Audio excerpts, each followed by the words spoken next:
Olá, seja muito bem-vindo a mais um episódio do podcast Bicho Papinha. Eu sou Denise Brasileiro, sou pediatra e nutróloga, e hoje a gente vai conversar muito sobre essa pirâmide alimentar, essa nova pirâmide alimentar americana que foi, né, tá todo mundo comentando sobre isso, e aí vira uma confusão, né? E a gente sabe que esse tanto de informação e o acesso a essas informações novas que chegam em tempo real, isso traz um pouco de ansiedade nas famílias. E aí, o pediatra vai mudar as orientações alimentares das nossas crianças? O nutricionista vai mudar? O nutrólogo vai mudar? O que que acontece depois que isso é publicado? O que que a gente vai pegar de bom, o que que a gente vai questionar. Então, para isso, a gente trouxe uma convidada muito especial, que é a minha colega, a doutora Fabiana. Ei, Fabiana, seja muito bem-vinda. A Fabiana é pediatra, ela é pós-graduada em nutrologia pediátrica e é minha amiga. E ela também vai contar um pouco dessa trajetória, onde que ela atende aqui em Belo Horizonte, o que que ela gosta de fazer. Seja muito bem-vinda, viu, Fabiana? Obrigada, Denise. Eu queria agradecer o convite, né, mais uma vez, estar aqui com você. Um espaço como esse é muito importante, justamente por conta desse nível de informação que a gente consegue passar para as pessoas de uma forma que seja acessível e para não confundir com tanta informação que a gente tem de fora e, às vezes, com informações que são um pouco misturadas, né, nos seus conceitos, e acaba que pode gerar um pouco de confusão na prática, o que vai ser feito mesmo. Então, eu queria agradecer esse convite e ressaltar a importância desse espaço seu aqui. Ah, obrigada. Porque isso é mesmo, né, assim, uma mãe me ligou, olha que interessante, falou assim: "Denise do céu, eu tô achando que eu vou ter que mudar tudo aqui em casa". Eu: "Espera, vamos ver o que que você tem que mudar". Não é ter que mudar, às vezes é a gente, começar a raciocinar. Isso foi legal de ter saído e muita gente comentar, porque as pessoas começaram a prestar atenção o que que elas estão consumindo de alimentos. Né, então gerou essa preocupação nas famílias, e muitas famílias descobriram que está faltando algo, ou está faltando lácteo, ou está faltando verduras, ou está faltando a própria proteína na forma de carne ou de ovo. Então eu achei que de tudo não foi tão ruim, mas a gente tem que ver que em outras famílias gerou uma preocupação que não precisa existir. Porque na verdade, né, Fabiana, eu queria muito de escutar a sua opinião. Cada vez mais que a gente estuda na nutrologia pediátrica, a gente vê que a gente precisa é de comida, né. É, a comida de verdade, né. E uma coisa, a gente teve a nossa própria pirâmide alimentar, foi revista aqui também, a brasileira, né, um pouquinho antes dessa liberação da pirâmide americana. Quando a gente olha para a pirâmide americana, já chama atenção que ela está numa conformação diferente da nossa, né, que a pontinha está virada para baixo, enquanto na nossa a pontinha está para cima. E eu acho que essa pirâmide americana surgiu porque eles estavam precisando fazer uma mudança muito radical nos hábitos que eles promovem lá, e até por isso essa conformação diferente da pirâmide também. E de fato, tanto na nossa como na americana, o que a gente vê é que é uma ênfase na alimentação com a comida de verdade, evitar os ultraprocessados, acaba que a conformação está um pouquinho diferente nos grupos, né, qual que a gente vai usar com uma quantidade um pouco maior, mas a base de todas é a mesma, é a comida de verdade. É. E aí essa pirâmide de lá, ela foi feita com base nas necessidades deles, enquanto a nossa aqui é feita com base na nossa necessidade, né. Então a gente não tem não pode extrapolar uma recomendação que é feita por uma população, para a nossa população que tem essa pirâmide também bem feita, É, né. e nesse ano, igual foi muito bem colocado por você, a equipe da Tamara Lazzarini, da Virgínia e da Sônia, eles fizeram um livro mesmo sobre a nova pirâmide alimentar brasileira, né, Uhum. voltada para a pediatria e para os adolescentes. Foi muito interessante isso. E já tem várias coisas aí que isso sim impactou a gente nas nossas condutas, É, né. e essa pirâmide está muito boa, porque ela está completinha, né. Tá Você vê muito que completa. ela inverteu um pouquinho os grupos, inverteu o grupo dos cereais com proteína com a fruta, verdura e legume, e ao mesmo tempo ela já coloca na base o marco zero da amamentação, já põe a lembrança do vínculo que a amamentação traz para a criança, já põe a lembrança da atividade física, né. Então a nossa pirâmide está bem completa mesmo, eu acho que ela faz a gente pensar nos pilares para a vida saudável, né, para a saúde. É. Alimentação adequada, atividade física, relações, né, quando ela coloca ali a amamentação Tem até umas versões que tem um coraçãozinho na hora que está com a mãe com o bebê, fazendo o vínculo, a força que a gente tem que ter da saúde mental, ou a força das relações interpessoais, que são os pilares para a alimentação saudável mesmo, né? É, porque o alimentar, o ato de alimentar é uma coisa muito sagrada. E a gente está comendo uma banana, a gente não está comendo o potássio que tem na banana, a fibra que tem na banana. A gente está fazendo uma alimentação, lembrando que a gente está nutrindo o bem mais precioso que é o nosso corpo, Uhum. né?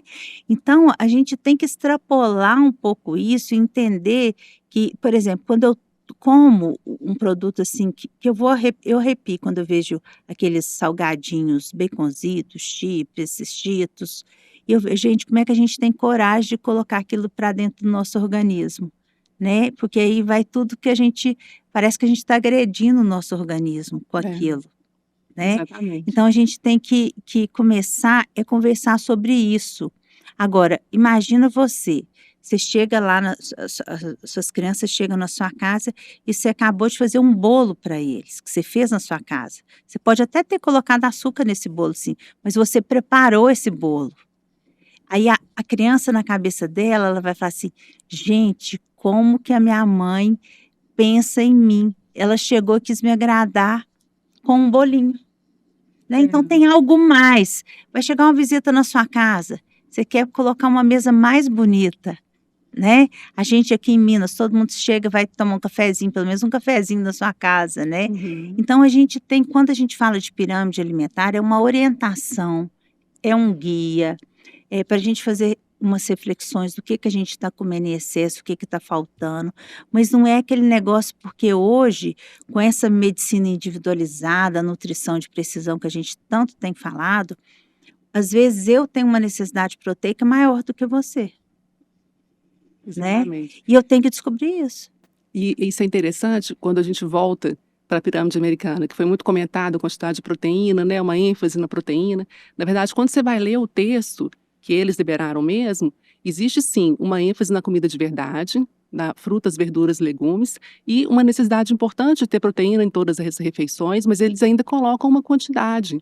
Não é uma proteína desenfreada, né? Então, isso é importante, porque a sobrecarga de proteína também vai fazer mal. Vai fazer E aí mal. eles comentam justamente isso que você falou, né, que a alimentação ela tem que ser uma alimentação que é individualizada, tem uma parte que fala como a sua porção, como a porção que seja ideal para você.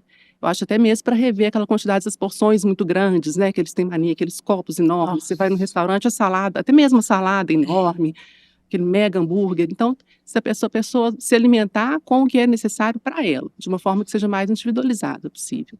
É, porque essa questão de quantidade, ela é tão quanto importante que qualidade.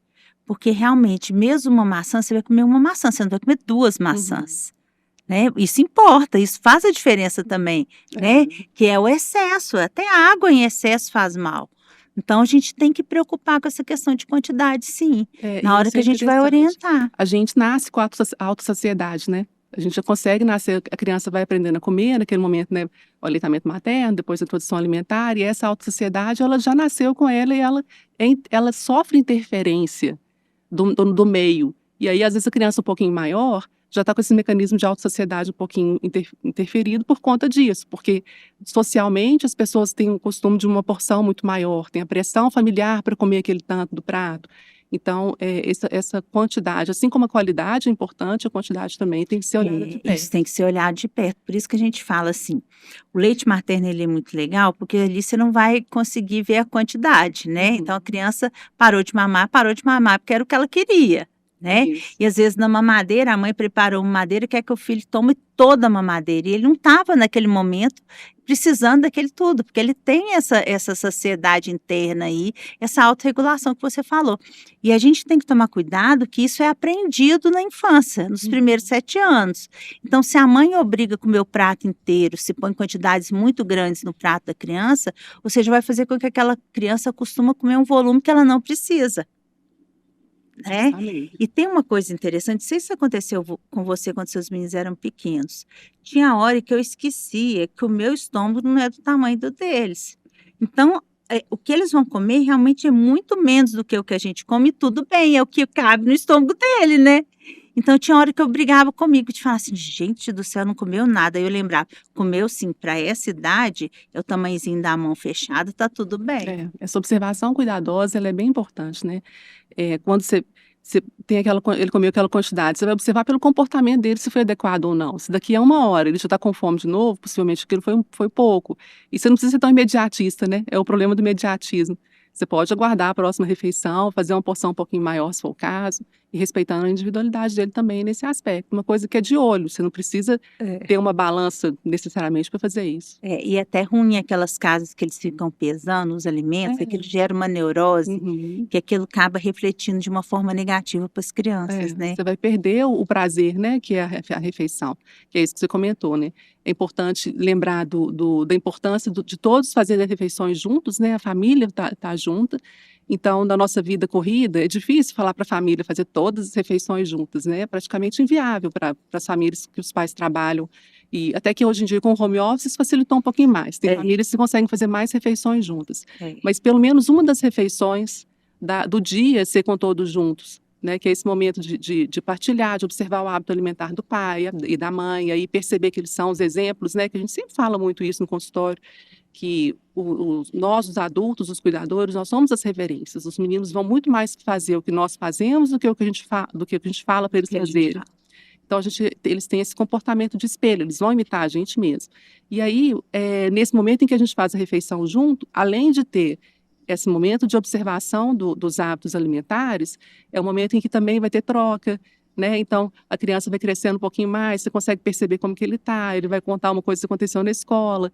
Então, a refeição em família, ela é importante por diversos aspectos, tanto nessa questão do hábito alimentar, como também dessa troca, da socialização que envolve a alimentação. Hoje a gente sabe que uma ferramenta de prevenção de doenças psiquiátricas no adolescente, na criança e na fase adulta é a refeição em família. Pelo menos uma por dia. Ah, Denise, você está acreditando em Papai Noel? Não. Isso tem vários trabalhos científicos mostrando que a criança e o adolescente que consegue ter essa refeição em família, que ele fica muito menos, não vai usar droga, tem um rendimento escolar melhor e adquire melhores hábitos alimentares, principalmente se aquela família tem um hábito alimentar muito bom, porque tudo é um aprendizado em família. Então é uma coisa, gente, que é só questão também de você organizar. Às vezes não deu o café da manhã, vai dar o almoço, às vezes não deu o almoço, vai dar o jantar, mas pelo menos uma, né, pelo menos uma, né, e não só sábado e domingo, uma a cada dia, né. Isso, e de volta de novo para os pilares da vida saudável, né, que vem a saúde mental, A que você saúde acabou de comentar. É. Isso a gente, assim, não cansa de falar, porque é muito triste, hoje o que está chegando no nosso consultório de nutrologia pediátrica. São crianças, com vários distúrbios alimentares, tanto para comer demais quanto para comer de menos. Vários transtornos alimentares graves, como anorexia, bulimia, o aumento foi muito, né, Fabiana? Tá bem demais, mas Muito. eu acho que passa muito por isso, porque esse bombardeio de informações também que as pessoas recebem, elas acabam que pode gerar aquela coisa do terrorismo nutricional, né, que a gente começou a comentar também.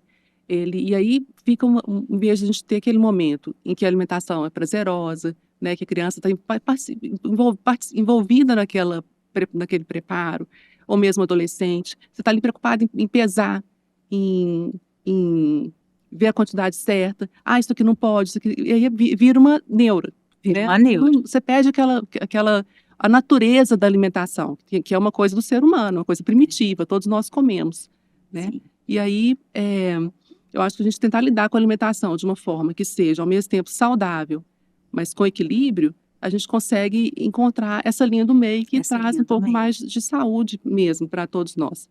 E uma coisa que é importante que, eu até comentei outro dia, né, que eu estava numa festinha de Natal, eu sou pediatra dos meus primos, né, dos filhos dos meus primos, e aí, o meu sobrinho estava comendo um chocolate. E aí comentou que não, que não pode, sua pediatra está ali, mas gente, não é assim, né, é um momento de festa, vamos aproveitar. E aí nesse momento de festa, ele não pode ser um momento de festa que vai durar 15 dias, né. É. É aquele ali, a gente teve a festinha, vamos agora voltar para a nossa rotina. Então, se hoje teve a festa de Natal, no dia 26, vamos alimentar normalmente. É. Com tranquilidade, né? Sem E sofrimento. a gente escuta isso mesmo. Nossa, não pode não, porque você está perto, né? É, Aí você vai morrer de ver a gente comendo isso. O que que tem, gente, né? Assim, nós não temos essa neura, esse negócio, né? e eu acho que a vida É, é baseada no equilíbrio, né? é, Em todos os aspectos. Então, saímos da rotina hoje, a rotina tem que ser a disciplina mais certinho durante a rotina. Aí a gente volta para o nosso normal. é. E aí, voltando assim à questão da pirâmide, tem dois pontos que eu queria ressaltar, que eu também fiquei bem feliz com as informações que vieram, foi a respeito da importância das gorduras de boa qualidade na nossa alimentação. Porque eu vejo muito as mães retirando tudo quanto é tipo de gordura da alimentação e a criança, principalmente até 2 anos de idade, ela não pode receber nada sem gordura, porque faz falta para neurodesenvolvimento.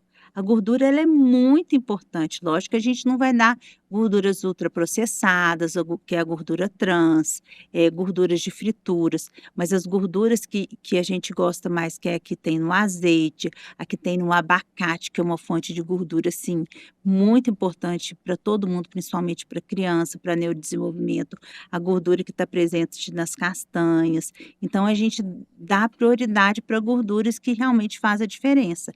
E aí, Denise, e a gordura saturada não vai comer nunca porque ela aumenta o colesterol? Não é assim, é tudo equilibrado. E ela faz falta também. Só que aí você vai comer através de uma carne, através de um leite, né? Não vai ser uma gordura saturada que seja uma gordura errada, né?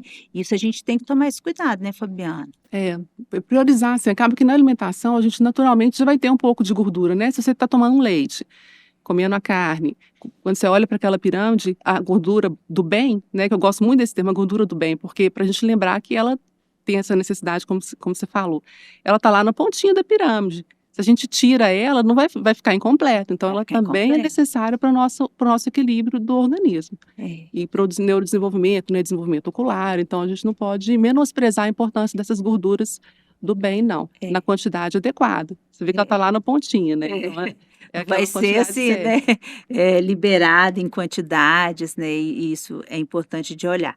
E a proteína, agora a gente vai tocar num assunto delicado, que é a questão do whey. Né? Então, assim, muitos adultos estão fazendo uso de whey, né? Assim, a gente já sabe os benefícios para o adulto dentro de um plano alimentar para aquele adulto, né? Que siga as quantidades todos. O que eu estou vendo é o seguinte, doutora, tirei o leite lá de casa. Ninguém mais toma leite lá em casa, porque leite é inflamatório. E aí agora eu estou dando o mesmo whey que eu tomo para o meu filho que tem 3 anos. Essa questão do leite é uma pedrinha no sapato, né? Porque o leite, ele vai ser inflamatório para quem tem um problema relacionado ao leite, né? E o leite não vai ser inflamatório para Pra quem não todo tem mundo, isso. né? Então, o leite, ele é um alimento que é muito rico, né? Muito rico em nutrientes, ele é importante para as crianças de forma geral, a não ser para aquelas que têm as suas limitações, que não podem tomar o leite, que é uma parcela pequena, né? E aí, quando os pais mais uma vez, extrapolam as recomendações que são feitas para eles. Para as crianças, está cometendo um erro de tirar um alimento que é rico e dando uma proteína que é do leite, né? Porque o whey é É do proteína do leite, leite, então não faz sentido. Então, além de não fazer sentido do ponto de vista nutricional, você ainda pode estar trazendo uma sobrecarga de proteína para o seu filho. Se ele comer os alimentos conforme recomenda a pirâmide, com todas as porções adequadas, que o pediatra vai explicar direitinho, conforme a idade do filho, com todas as porções adequadas, ele vai receber a quantidade recomendada de proteína para a criança. Para criança? Pois é. Por exemplo, um scoop de whey, tem scoop que tem 30 gramas de proteína, tem scoop que tem 15. Então, por exemplo, se uma criança pesa 15 quilos, a gente faz um cálculo, ela precisa de em torno de 1 grama por quilo por dia de proteína. Então, ela precisaria de 15 gramas. Você imagina se você dá um whey para ela com 30. Então, Não faz assim, sentido. a alimentação tem que ser bem calculada, bem orientada. Não é você pegar o que orientou para você e fazer para outra pessoa, até 2 adultos. Você não pode copiar um plano alimentar de um adulto. Você tem Certamente. que fazer um plano para você. E aí, para a gente poder falar assim, trazer o impacto disso, né? O aumento da proteína.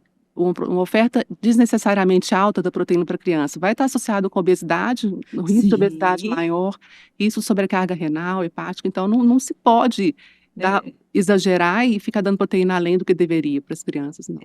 E uma coisa que eu fico muito preocupada, você imagina uma menininha de 3, 4 anos e você já está dando esses produtos para ela. Mesmo que você dá só um pouquinho tudo, ela vai distanciar de comida. Ela vai entender que tudo é pó. É verdade. Então eu tenho muito medo, porque aí depois ela começa até com anabolizante, com essas coisas, quando ela for maior. Porque ela foi acostumada a receber tudo através de gotinha, de comprimido, de pozinho, desde pequena. E é justamente o caminho inverso do que o que a gente está propondo, né? É. Porque em vez de a gente querer acostumar a criança a se alimentar de verdade, você já está dando desde cedo um suplemento totalmente desnecessário para ela. Pois é. Por exemplo, um ovo. O ovo é uma fonte proteica tão bacana, de proteína de qualidade boa, que a gente fala, de alto valor biológico. E o ovo, além dessa proteína de boa qualidade, ele tem substâncias tão bacanas como a colina, que é um neuronutriente muito importante para a criança. Então, talvez aumentar o consumo de ovo. E o ovo, né? na referência que eu olhei, o ovo tem 13 gramas de proteína.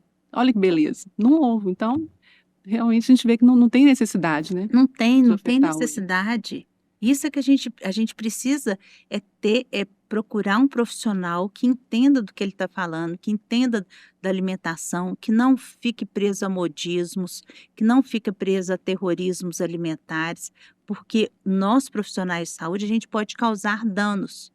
Às vezes, ninguém tem problema alimentar na sua casa e uma orientação que eu posso dar, se eu não for cautelosa naquela orientação, eu posso gerar um terrorismo tão grande que pode ser um gatilho para aquela pessoa que às vezes iria desenvolver um distúrbio alimentar bem lá na frente, desenvolve até na infância, porque ficou escutando que aquilo não pode, aquilo é proibido, aquilo. Isso não é legal. Isso não é legal. E aí, mais uma vez, o exemplo dos pais, né? O modo como os pais lidam com a alimentação é importante. Né? Então, se a gente consegue, mesmo na hora que a gente comete os nossos excessos, nós como pais, né? Consegue retomar e voltar ao normal e mostrar que isso é possível acontecer e manter a saúde, é um bom exemplo também para a criança. Sim. Ontem eu atendi uma criança que está bastante obesa, ela tem quase 6 anos. E aí, conversando com a família, tudo, a princípio eu vi poucos pontos na alimentação para modificar, mas aí quando eu fiz a bioimpedância dela, eu vi que tinha um dado de um biomarcador da bioimpedância que eu faço, que é a idade celular, que estava muito alterada. Eu falei assim, gente, essa menina está faltando substâncias do bem dentro da célula dessa criança. Eu falei assim, mas tem mais alguma coisa para você me contar do padrão alimentar? Tem. Eu sou viciada em bala fine e a minha filha, por isso, come bala fine o dia inteiro. Então, sim, provavelmente esse desequilíbrio, esse excesso do consumo de açúcar está privando ela de comer mais alimentos que são bioativos, que vão ajudar a célula a funcionar direitinho. Eles né? substituem, né? Eles o substituem. espaço na alimentação. É. E tem uma coisa muito importante disso aí que você falou, que é o poder da família, porque quem coloca as coisas dentro de casa são os pais. Então, quem vai no supermercado e compra bala fine, quem compra o bolinho de embalagem de saquinho, quem compra o chocolate, somos nós, os pais. Então, a gente tem que ter noção disso, porque se essa oferta não estiver tão facilitada dentro de casa, o acesso não vai existir, né? Pelo menos até uma certa idade. Só que a idade em que eles vão iniciar a formação dos hábitos alimentares, eles ainda estão muito dentro de casa, então é o momento de atuar. Né? Então, esse é um poder que também não pode ser menosprezado, porque quem determina o que está lá disponível para a criança pegar no armário, na despensa, são os pais. E é o que eu falo muito, o poder da liderança, né? A família hoje, o pai e a mãe não estão entendendo que eles são líderes dentro de casa. E aí a gente vê muito uma inversão, os filhos mandando o que está acontecendo dentro de casa. E não os pais discutindo em família para ver o que vai ser melhor para aquela família. Né? Então, essa questão de liderança, a gente fala muito de liderança nos trabalhos que a gente exerce, tudo, nos nossos modelos de negócio, mas ela precisa existir dentro da sua casa. Você é o líder. Você é o líder. A criança de 4 anos que está comendo bala todos os dias, ela está ganhando essa bala porque você está levando para ela essa bala. E aí vem a dificuldade quando o cuidado, ele é... Não sei se você percebe isso. Certamente vai perceber no consultório. Quando a gente divide o cuidado de uma criança com tios, com avós, e aí com muita frequência eu escuto a mãe falando, mas não sou eu que dou, é quem fica com ele de tarde, né? Então, esse pensamento, esse movimento em direção a uma alimentação mais saudável tem que ser de todos. Não adianta também o pai, ou também mesmo dentro do casal, pode existir essas divergências, né? Muitas, Não adianta muitas. só um dos dois estarem com esse pensamento se não é um hábito, porque o hábito, ele se faz diante da frequência, né? Você tem que fazer Frequência, a todos os dias, constância, a né? constância, isso. E É, aí, se não é um pensamento de todos, é. fica difícil para a cabecinha da É. criança também, né? Porque vocês imaginam, gente, o cérebro infantil, ele está crescendo muito rápido. Com 25 anos, só que você vai ter um cérebro que já acabou de formar. E cada ano parece que eles aumentam um pouquinho mais, né? Isso, mas assim, esse começo dobra de tamanho em 5 anos. Então, assim, é um crescimento muito grande. E aí, nessa fase de crescimento, então, existe essa vulnerabilidade de confusão. Então, de manhã ele escuta uma coisa, na hora do almoço ele escuta outra, à tarde ele passa com uma outra pessoa que fala uma coisa completamente diferente, ele não vai entender o que que é o padrão. Porque sem Ele não vai entender referência. o que que ele precisa. Aí o que que ele vai fazer? Ele é muito esperto, ele vai ir para os hiperpalatáveis, que são esses ultraprocessados, que tem mais açúcar, que tem mais gordura, que faz com que libere mais dopamina na hora que você come, você sente bem, vai virando esse vício, né? E é interessante que o hiperpalatável, ele prejudica muito, né, a aquisição de um bom hábito de saúde, de alimentar, e você vê que na pirâmide ele até não existe mais, né? Não, nem Na colocar. antiga, ele até tinha lá, É. tinha uma pontinha, mas como ele não é necessário, não faz falta alguma, no máximo para alguma gratificação, né, vai ser num dia É. extraordinário, ele não está lá mais na pirâmide. Então, e não pode ser a base da alimentação, né? Ele tem que ser É. muito de vez em quando e olha lá. E aí entra, assim, vários raciocínios, né? Então, por exemplo, aquelas falas que existem, se você comer a salada e a carne direitinho e comer a refeição, você vai ganhar uma sobremesa de doce. E a gente tem que ter cuidado com isso, porque essas gratificações, né, assim, Uhum. aí a pessoa acha que é muito difícil comer a comida e o doce é muito fácil, né? Que ele virou um prêmio, né? E dá uma importância muito maior pro doce do que o que ele Muito deveria mais existir. importante. E também quando é o contrário, né? Quando você pune retirando um doce. Você não vai comer o sorvete hoje no fim de semana. Porque você não almoçou. Isso. Aí é um problema. Aí é um problema. E outra coisa, gente, que é muito desafiadora é o seguinte: a questão do núcleo familiar é muito séria, porque mesmo na mesma casa, às vezes a gente vê congêmeos, trigêmeos, cada um tem um padrão alimentar. Tudo bem, a gente vai respeitar. Mas a gente tem que discutir esse padrão alimentar, né? Chegar no meio termo, que você imagina, 5 pessoas naquela família, vai fazer uma comida para cada um, né? Inviável, impossível. Inviável. E aí eu escuto da família assim, às vezes eu estou organizando um plano alimentar de uma criança que está com sobrepeso e obesidade. Aí a mãe me para no meio da minha fala e fala assim, doutora, mas eu tenho um filho que está muito magro e ele quase que não come. Qual comida que eu vou dar na minha casa? A mesma, né? E até por isso, porque até na questão da seletividade, né, você tem que tentar manter aquela oferta dos mesmos alimentos, né? Tem aquela fase que a criança está mais escolhedora, né? E aí a gente tem que tentar deixar, oferece aqueles mesmos alimentos, a gente mantém essa disponibilidade do alimento para ele, de modo que ele não piore ainda mais a seletividade. Então, no caso do irmão que não come, a gente tem que continuar deixando disponível para ele o alimento, senão ele nunca vai conseguir melhorar, passar dessa fase. Não vai passar dessa Né? fase. Né? Então, assim, a gente tem que ter esses cuidados e lembrar que não é assim, não é fácil, mas é possível. O problema é que a gente tem que ter essa vontade, a gente tem que estar motivado, porque tudo tem um tempo, né? Você não vai, é muito mais complicado a gente mudar um hábito alimentar de uma criança que chega com 10 anos do que com uma que chega com 3. Hábito é difícil de mudar, né? muito difícil Acho que é uma das coisas mais difíceis a gente conseguir. É muito fácil a gente passar um remédio, né? A gente faz uma receita, passa um remédio, a pessoa vai tomar o remédio aquele todo dia. Mas a mudança de hábito é a tarefa mais difícil que eu penso do médico como um todo, não só do pediatra, mas do médico, porque ele requer disciplina, requer a vontade, a motivação, né? É difícil para nós, adultos, muitas vezes, mudar nossos hábitos, né? Imagina para a criança. E tem um ponto muito que a gente tem que lembrar, é o seguinte: existe um hábito angular na sua vida que esse hábito vai determinar a sua saúde ou sua doença, que é o do ritmo circadiano, da gente seguir o nosso ritmo circadiano. E o ideal é que a gente sempre acorde no mesmo horário, que a gente sabe o que que a gente precisa comer de manhã, o que que a gente precisa comer à tarde, que existe uma lógica em cima disso, que o seu organismo está mais preparado para receber mais proteína em tal horário, mais carboidrato em tal horário. E o ideal fosse que, por exemplo, a gente almoçasse ou tomasse café sempre no mesmo horário, porque o seu organismo, por causa desse ritmo circadiano, vai funcionar de uma maneira mais previsível para o próprio organismo. E isso traz saúde. Então, por exemplo, lá em casa é uma bagunça. Um dia janta às 6, outro dia janta às 9 horas da noite, outro dia o menino come 11 horas. Isso desregula o metabolismo daquela criança e vai desregular a questão de função de mitocôndria, um tanto de coisa. Isso vai adoecer, vai adoecer. Por que que nós estamos tendo tantas doenças autoimunes? Porque o nosso expossoma, que é o nosso ambiente, não está favorecendo, ele está agredindo o funcionamento dos nossos genes. E essa questão do ritmo circadiano, ela é muito importante. E aí entra um tanto de coisa, né, Fabiana? Esse menino que jantou 11 horas da noite, provavelmente ele vai acordar que horas no outro dia?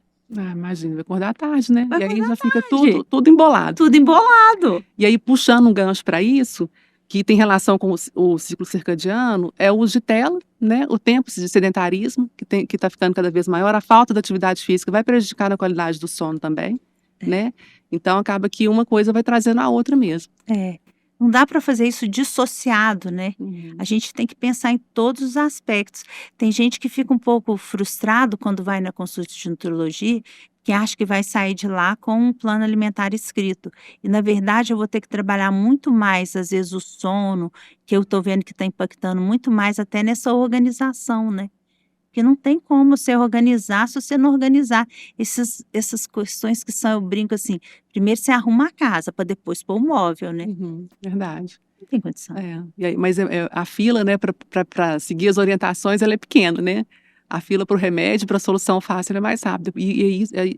Esse é o ponto que eu acho que a gente tem que conseguir tocar nas pessoas, né? Que a mudança de hábito, ela vai trazer uma repercussão positiva na vida como um todo. Como todo. E aí, mas ela é trabalhosa, ela é difícil para todo mundo, né?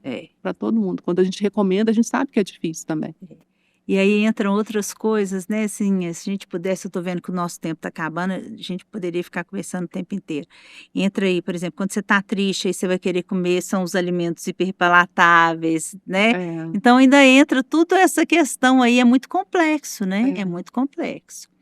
Fabiana, então assim, eu vou falar as minhas coisas principais que eu acho que você que está nos ouvindo aí precisa lembrar. Eu também queria muito que você fizesse um fechamento seu. Então, a pirâmide, gente, ela é uma orientação. É americana. Nós temos que adaptar para a nossa realidade, pegar as coisas boas e adaptar para o que acontece na sua casa, respeitar a sua cultura alimentar. Eu gosto mais de respeitar a cultura alimentar. Regionalismo, né? A gente é tão diverso aqui, né? Pois O Brasil tem tanta coisa boa, cada região tem suas variedades, então acho que tem que aproveitar mesmo. Tem que com certeza. aproveitar, né? E isso fica bom em todos os aspectos. Não, por exemplo, você compra o alimento que é plantado ali na sua região, vai ter muito menos agrotóxico, vai ser um alimento que vai ter um preço mais favorável, né? Então, até o gosto é diferente, né? Até o gosto é diferente. Então, a gente não precisa ficar inventando moda, não. Vamos pegar as coisas boas de forma equilibrada, lembrar que o que a gente tem que lutar mesmo é a gente ir substituindo o que é industrializado, porque é aquilo que a gente consegue, na medida do possível, fazer em casa, e lembrar que o alimento é muito mais do que nutriente e que existe toda essa nossa preocupação, principalmente nós duas, que somos da área da pediatria e da nutrologia pediátrica, em não causar danos a hora que a gente vai fazer orientações em relação ao que a gente deve ou não comer, né? Eu acho que a pirâmide é muito interessante porque ela tem um instrumento visual, né? Você poder mostrar para aquela família, mostrar para as crianças maiorzinhas já podem compreender e participar daquilo, apontar o que eles gostam e tentar aplicar tudo aquilo de uma forma que seja também leve, né? Aplicando, mas sem peso, sem transformar a alimentação numa questão que seja um problema em casa, né, sem transformá-la num tabu. E aí, de forma que, fazendo essa alimentação completa, nos nossos momentos que a gente saiu da rotina, vamos voltar à rotina no dia seguinte e vida que segue, felizes, com alegria, né. Com alegria. Porque a alimentação ela é uma parte muito importante da nossa vida e ela não pode ser nem levada de uma forma leviana, quando a gente vai aplicando qualquer tipo de informação que a gente pega jogada na rede, e ao mesmo tempo sem esse terrorismo que às vezes a gente vê. Então a gente tem que tentar lidar com ela de uma forma bem leve, bem prazerosa, que é como para mim, né, na minha visão, tem que ser. É, isso mesmo. Fabiana, e conta para nós aonde que é o seu consultório, como que a gente te acha, o seu Instagram? Tá, meu consultório é na Savassi, é um consultório, é só meu, tô lá, praticando sozinha, mas com o apoio de muita gente, né, acaba que a gente tem sempre os nossos profissionais que a gente recomenda e chama quando precisa. Infante Pediatria, perfil no Instagram, Tá. e através do perfil você tem um contato para o agendamento de consulta. Ai, que bom, viu? Tá. Muito obrigada. Eu que agradeço. E você que, né, que assistiu esse episódio, se você gostar, compartilhe, né, com seus amigos, que eu tenho certeza que você vai levar informação de qualidade para eles.